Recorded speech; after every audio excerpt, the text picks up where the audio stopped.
Quand la Bible dit marcher par l'esprit, c'est-à-dire prier. Jésus pouvait dire aussi à ses disciples, il dit veillez et priez afin que vous ne tombez pas en tentation. Il dit l'esprit est disposé, la chair est faible. La chair vous fait faire ce qu'elle veut si vous ne priez pas. L'opposé des désirs, des passions de la chair, c'est la prière. Mais la prière sans cesse. C'est pourquoi il a dit veillez et priez. Quand on dit veiller et prier, c'est pas forcément passer des nuits sans dormir. Veiller et prier, ça veut dire prier tout le temps. Ça veut dire veiller sur la prière. Ça veut dire veiller à prier. Ça veut dire soyez tout le temps en prière. Paul le dit littéralement en disant priez sans cesse. Comment est-ce qu'on n'est pas passionné des choses? C'est en étant passionné de Christ. Passionné par quoi? Par le moyen de la prière. Tu es toujours en prière. En Luc 21, je crois verset 36, Jésus dit ceci. Veillez donc et priez en tout temps. Cultivez la prière sans cesse. Quand tu dors, prie. Dans ton sommeil, prie. Quand les cauchemars arrivent, prie. Tu te réveilles le matin, prie. Avant de prendre ton petit déjeuner, prie. Au milieu du petit déjeuner, prie. À la fin du petit déjeuner, prie. Avec tes enfants, prie. Lève-toi, prie. Dans ta voiture, prie. Quand tu n'as pas envie de prier, prie. Quand tu as envie de prier, prie. Prie, prie. Alléluia, prie. En tout temps, on dit veillez, priez en tout temps. Saison de pluie, tu pries. Saison sèche, tu pries. Il prie seulement, prie. La prière crée une atmosphère. Quand vous êtes sur un territoire, vous priez. Il n'y a plus de malédiction qui tient. La malédiction est suspendue. Parce que la prière est une zone que Dieu sécurise. Votre vie doit être une vie de prière. Jésus a dit, ma maison sera appelée une maison de prière. Et qui est la maison de Dieu? C'est ton corps. Qui est la maison de Dieu? C'est l'église. Ça doit être une atmosphère de prière. Vous savez, mes amis, les disciples ont vu Jésus marcher sur la mer. Ils n'ont pas demandé à Jésus, apprends-nous à marcher. Ils ont vu Jésus ressusciter les morts. Ils n'ont jamais dit à Jésus, apprends-nous la résurrection. Ils ont vu Jésus guérir des malades. Ils n'ont jamais dit à Jésus, apprends-nous à guérir les malades. La seule fois, ils ont demandé à Jésus de leur donner un coup. Apprends-nous à prier. Nous, on ne sait pas prier. Apprends-nous à prier. Parce qu'ils avaient compris une chose. Que le secret de la vie surnaturelle de Jésus, ce n'était pas de faire des prodiges. C'était la prière. C'est dans la prière que le ciel se révélait sur la terre. Qu'on sortait de tout ce qui peut être malédiction. Prie en tout temps. Il y a des fois la chair n'a pas envie de prier. Quand elle n'a pas envie de prier, c'est là même qu'il faut prier. Elle veut dormir, puis tu pries. Même dans le sommeil,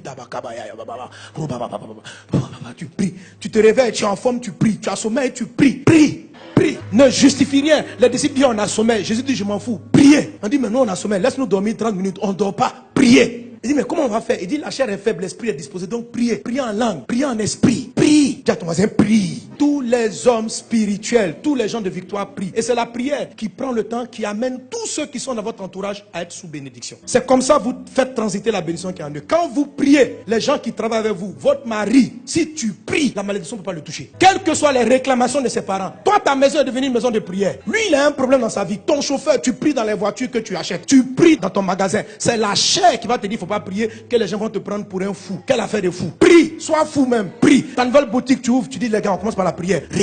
Apprends à tes collègues à prier. Tu vas préserver leur vie, tu vas préserver leur famille. Ne sois pas un genre qui dit non, les gens vont penser que tu es un intello, que tu es un intello, tu as fait de grandes études. Comment tu crois en des choses comme ça? Les gens qui te parlent sont les diaboliques. Eux, ils vont faire des incantations avant d'arriver dans ton lieu de travail. Et puis toi, tu es prié, ils veulent te donner un complexe de il faut te jouer un homme comme eux. Tu n'es pas comme eux. Toi, tu appartiens à Dieu. Eux, ils appartiennent au diable. Ils vont faire les incantations, ils arrivent au travail. Quand tu les vois comme ça, ils sont calmes. Tu crois qu'ils méditent. Ils appellent le diable dans la boîte. Appelle le Seigneur. Tout ce qui t'appartient. Et même si tu es un employé, ce n'est pas ton entreprise. Le Saint-Esprit est supérieur à tous les démons. Tu arrives.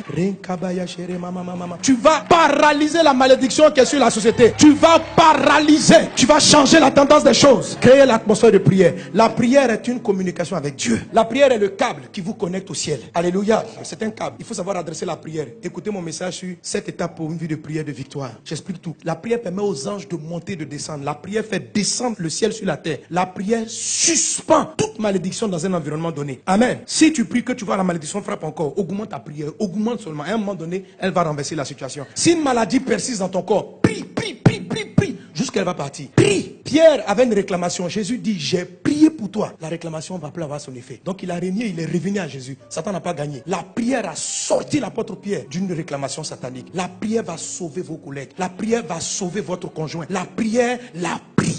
C'est pourquoi le pire ennemi de la chair dans ta vie, c'est ta vie de prière. La chair n'aime pas la prière. Quand tu vas prier, elle va te combattre. Mais il faut prier. Il faut remplacer toutes tes passions par des heures de prière. Amen. Alléluia. Que Dieu vous bénisse abondamment. Que sa grâce soit avec toi.